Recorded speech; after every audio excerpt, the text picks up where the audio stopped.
సభాయ నమః అంటూ సభాసర్స్కి నమస్కరిస్తూ వేదిక మీద ఉన్నటువంటి పెద్దలు ఆంధ్ర రాష్ట్ర ముఖ్యమంత్రి వర్యులు చంద్రబాబు నాయుడు గారికి, ఉప ముఖ్యమంత్రి అయినటువంటి సోదరులు పవన్ కళ్యాణ్ గారికి, అదేవిధంగా విద్యాశాఖ మాత్యులైనటువంటి నారా లోకేష్ గారికి, విజయానంద రెడ్డి గారికి, వేదిక ముందున్నటువంటి ఎన్డీఏ కూటమి కుటుంబ సభ్యులందరికీ పేరు పేరున ముందుగా నా నమస్కారాలు నేను తెలియజేస్తున్నాను.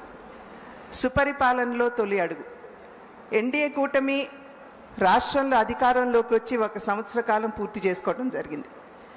ఖచ్చితంగా అందరూ కూడా సంబరాలు జరుపుకోవాల్సిందే. నరకాసుర వధ జరిగిన తర్వాత మనం అందరం కూడా దీపావళి అనేది జరుపుకుంటూ ఉంటాం.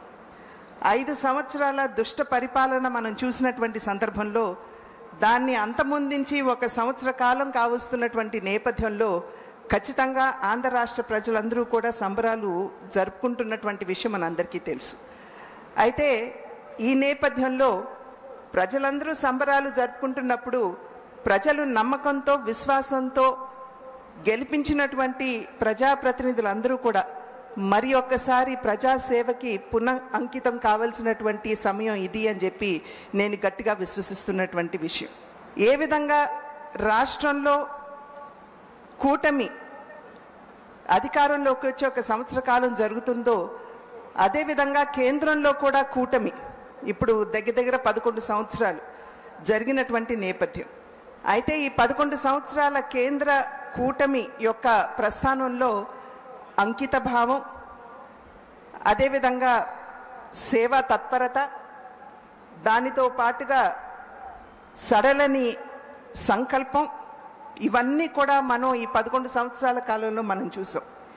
ఈ నిమిషం వరకు కూడా దేశంలో ఉన్నటువంటి 80 కోట్ల మంది పేదలకి ఉచితంగానే రేషన్లు ఇవ్వడం మాధ్యమంగా, అదేవిధంగా దేశంలో ఉన్నటువంటి 15 కోట్ల మందికి నీటి కుళాయి మాధ్యమంగా మరి నీటి సరఫరా చేస్తున్నటువంటి సందర్భంగా, అదేవిధంగా దేశంలో ఉన్నటువంటి మహిళల యొక్క ఆత్మగౌరవాన్ని కాపాడటానికి దేశవ్యాప్తంగా 12 కోట్ల మరుగుదొడ్ల నిర్మాణం చేసి, దీనికి తోడుగా దేశంలో ఉన్నటువంటి పేదలు వైద్యానికి అయ్యేటువంటి భారాన్ని భరించలేనటువంటి సందర్భంలో 50 కోట్ల మంది పేదలకి ఆయుష్మాన్ భారత్ మాధ్యమంగా సేవలు అందిస్తూ, దీనికి తోడు జన్ధన్ ఖాతాల మాధ్యమంగా దేశంలో 50 కోట్ల మందికి బ్యాంకింగ్ వ్యవస్థని చేరువ చేయటం, మరి పేదలకి వారి జీవితానికి భరోసా లేనటువంటి సందర్భంలో జీవన్ జ్యోతి యోజన, జీవన్ సురక్షిత్ యోజన, అటల్ పెన్షన్ యోజన వంటి బృహత్తరమైనటువంటి ఇన్సూరెన్స్ కార్యక్రమాలు తీసుకుని వచ్చి పేదలకి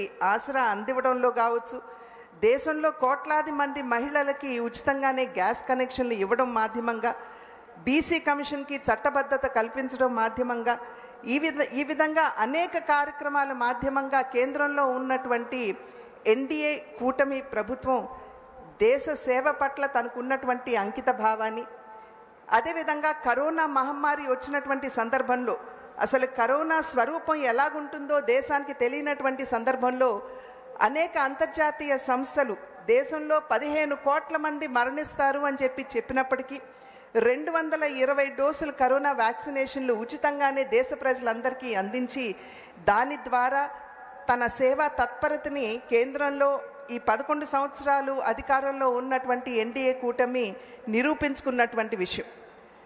1949వ సంవత్సరంలో మన రాజ్యాంగాన్ని మనం స్వీకరించినప్పుడు జమ్మూ కాశ్మీర్కి సంబంధించి అధికరణ 370 అంటే అధికరణ 370 మాధ్యమంగా బహుశా జమ్మూ కాశ్మీర్ అసలు మన భారతదేశంలో అంతర్భాగం కాదేమో అనేటువంటి ఒక ఆందోళన కలుగుతుంది.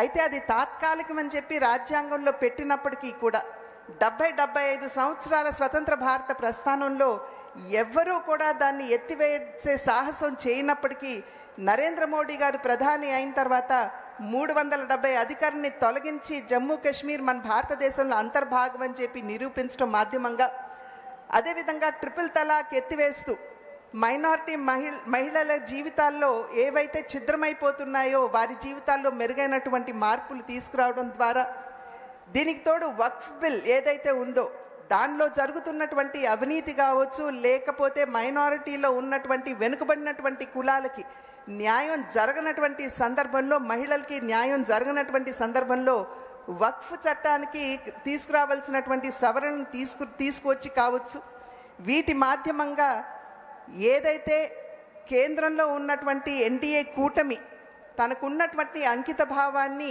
తెలియపరుచుకున్నదని చెప్పి మనం ఇక్కడ గమనించాలి.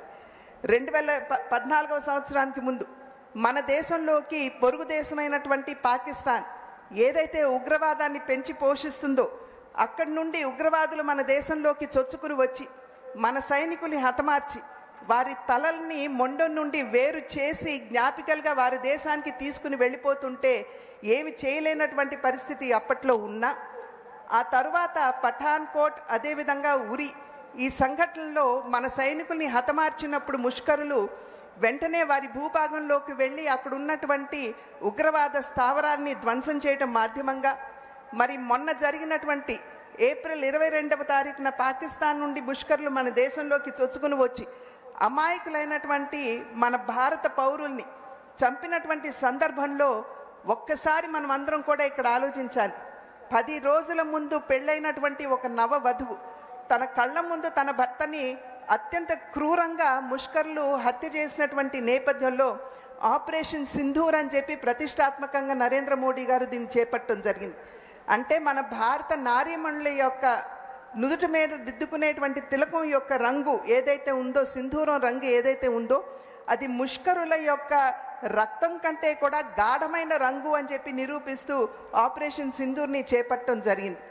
ఇవన్నీ ఒక్కసారి మనం తిలకించినట్లయితే కేంద్ర ప్రభుత్వానికి ఉన్నటువంటి అకుంఠిత దీక్ష మరియు సడలని దృఢమైన సంకల్పానికి నిదర్శనంగా మనం భావించాలి. ఇదే సందర్భంలో అనేక పలుమార్లు నరేంద్ర మోడీ గారు మాట్లాడుతున్నటువంటి నేపథ్యంలో వికసిత్ భారత్ 2047వ సంవత్సరం లక్ష్యం అని చెప్పి అనేక సందర్భాల్లో వారు చెప్పారు. ఇక్కడ మనం వికసిత్ భారత్ అంటే అర్థం మనం ఒక్కసారి ఇక్కడ గమనించాలి. వికసిత్ భారత్ అంటే కేవలం ఆర్థిక పరంగా దూసుకుపోతున్నటువంటి భారతదేశం కాదు. వికసిత్ భారత్ అంటే పెరిగిపోయినటువంటి జాతీయ స్థూలోత్పత్తి కలిగినటువంటి భారతదేశం మాత్రమే కాదు. వికసిత్ భారత్ అంటే మెండుగా మన దేశంలోకి పెట్టుబడులు వరదల్లాగా రావడం మాత్రమే కాదు. దీని మాధ్యమంగా వీటన్నిటి మాధ్యమంగా వచ్చేటువంటి లాభాలు ఏవైతే ఉన్నాయో వాటిని ఎప్పుడైతే మనం నిజమైనటువంటి హక్కుదారులకి లబ్ధిదారులకి మనం అందిస్తూ వారి జీవితాల్లో మెరుగైనటువంటి మార్పుని తీసుకురాగలమో అదే నిజమైనటువంటి వికసిత్ భారత్ అని నరేంద్ర మోడీ గారు అనేక సందర్భాల్లో స్పష్టం చేసినటువంటి మాట. అయితే వికసిత్ భారత్ని సాధించాలి అని అంటే వికసిత్ రాష్ట్రాలు చాలా అవసరం. అంటే వికసిత్ ఆంధ్ర రాష్ట్రం కూడా మనకి చాలా అవసరం అనేటువంటి విషయం మనం ఇక్కడ అర్థం చేసుకోవాల్సినటువంటి అంశం. గత సంవత్సర కాలంగా మనం చూస్తున్నాం. అంతకుముందు ఆంధ్ర రాష్ట్రంలో అభివృద్ధి అన్న పదానికి తావు లేకుండా అప్పుల ఊబిలోకి నెట్టివేయబడినటువంటి ఆంధ్ర రాష్ట్రాన్ని ఇవాళ రథసారథుల్లాగా ముఖ్యమంత్రి వర్యులు చంద్రబాబు నాయుడు గారు, అదేవిధంగా ఉప ముఖ్యమంత్రి వర్యులు పవన్ కళ్యాణ్ గారు వారు రాష్ట్రాన్ని అభివృద్ధి పదంలో నడిపించడానికి వారు చేస్తున్నటువంటి కృషి మనందరికీ తెలియనటువంటి విషయం కాదు. మనం టేబుల్ మీద పుస్తకాలు పెట్టారు. ఈ సంవత్సర కాలంలో ఏమేమి చేశామో వారు అన్ని వివరాలు కూడా మనకి తెలియజేయటం జరిగింది. కనుక ఖచ్చితంగా నరేంద్ర మోడీ గారి సహకారంతో రథసారథులుగా ఉన్నటువంటి చంద్రబాబు నాయుడు గారు, పవన్ కళ్యాణ్ గారి నాయకత్వంలో ఆంధ్ర రాష్ట్రం ఖచ్చితంగా ముందుకు దూసుకువెళ్ళేటువంటి అవకాశం ఉన్నది. ఈ సమయంలో నేను ఇందాక చెప్పినట్లుగా ఏదైతే ప్రజలు విశ్వాసంతో నమ్మకంతో మనని ఎన్నుకున్నారో వారికి న్యాయం చేయవలసినటువంటి బాధ్యత ప్రజాప్రతినిధులుగా మనందరి మీద ఉన్నది అని చెప్పి మీకు తెలియజేస్తున్నాను. ప్రజాహితే హితం రాజ్ఞః ప్రజానాం తు హితే సుఖం నాత్మ ప్రియం హితం రాజ్ఞః ప్రజానాం తు హితే సుఖం అని చెప్పి మన పెద్దలు చెప్పారు. అంటే నిజమైనటువంటి రాజు ఎవరైతే ఉంటారో వారు తనకి కావాల్సింది తనకి సంతృప్తి ఇచ్చేటువంటి విషయం మాత్రమే వారు చేయరు. నిజంగా ప్రజలు ఏదైతే ఆకాంక్షిస్తారో ప్రజల మనసుల్లో ఏవైతే భావాలు ఉంటాయో వాటిని కనుగొంటూ వాటిని ఆచరణలో పెట్టేటువంటి వారే నిజమైనటువంటి పాలకుడు అని చెప్పి పెద్దలు చెప్పినటువంటి మాట. అటువంటి పరిపాలన దక్షత కలిగినటువంటి వారు చంద్రబాబు నాయుడు గారు. ఖచ్చితంగా ప్రజలు అదేవిధంగా ఆంధ్ర రాష్ట్రం ఏదైతే కావాలి అని చెప్పి ఆకాంక్షిస్తుందో వాటిని అర్థం చేసుకుంటూ ఆంధ్ర రాష్ట్రాన్ని గాడిలో పెడుతూ అక్షర క్రమంలో మాత్రమే కాకుండా అభివృద్ధిలో కూడా అగ్రగామిగా నిలపగలిగేటువంటి దక్షత వారికి ఉన్నటువంటి సందర్భంలో పవన్ కళ్యాణ్ గారు కూడా వారి యొక్క సహకారాన్ని వారికి అందిస్తున్నటువంటి నేపథ్యంలో ఖచ్చితంగా వికసిత్ ఆంధ్ర రాష్ట్రాన్ని మనమందరం ఈ 3 సంవత్సరాల కాలంలో సాధించుకునే దిశగా అడుగులు వేద్దామని చెప్పి తెలియజేసుకుంటూ నాకు ఈ అవకాశాన్ని ఇచ్చిన పెద్దలందరికీ కూడా పేరు పేరున నా ధన్యవాదాలు తెలియజేసుకుంటూ సెలవు తీసుకున్నాను. జై Hind. Please subscribe to Leo News for more videos.